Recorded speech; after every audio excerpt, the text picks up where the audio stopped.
See, I believe that we're all 100% responsible for everything in our lives. I think we create all of our experiences by our thinking, feeling patterns. The thoughts we think and the words we speak are enormously powerful. And it's almost as though we think a thought or we speak a word and it goes out from us and it comes back to us as experience. Now we learn how we feel about ourselves and how we feel about life when we are very, very little. By the time we are 3 to 5 years old, we have a total mindset about who we are and what life is all about.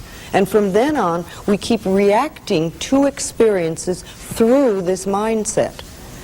And while very often these thoughts that we have and these beliefs that we create or decisions that we make or agreements that we make at that age are very good and they help us to survive in what may be a very difficult situation, we often take them forward into life so that when we become adults, we're still operating out of a 3-year-old mentality or a 3-year-old decision.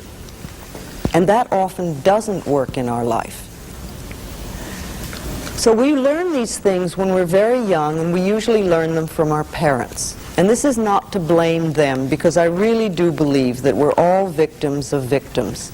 And that it isn't possible for anybody to teach us anything that they don't know.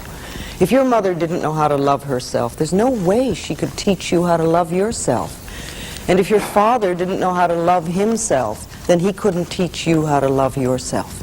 And if you grew up in a family that was very angry or frightened, then you're likely to be an angry or frightened person, because that's what you learned as a child. It's not right or wrong or good or bad, it just is.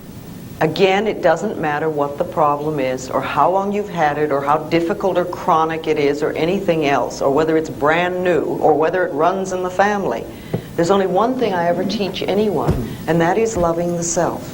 Because when we really love and appreciate and acknowledge who we are at this point in time and space, it's like little miracles happen everywhere. And life begins to flow for us. And we do what I call getting the green lights in the parking places and all those little things that make life so wonderful.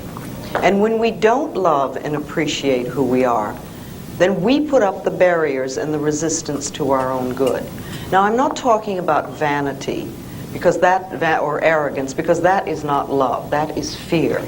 I'm just talking about appreciating the being that we are.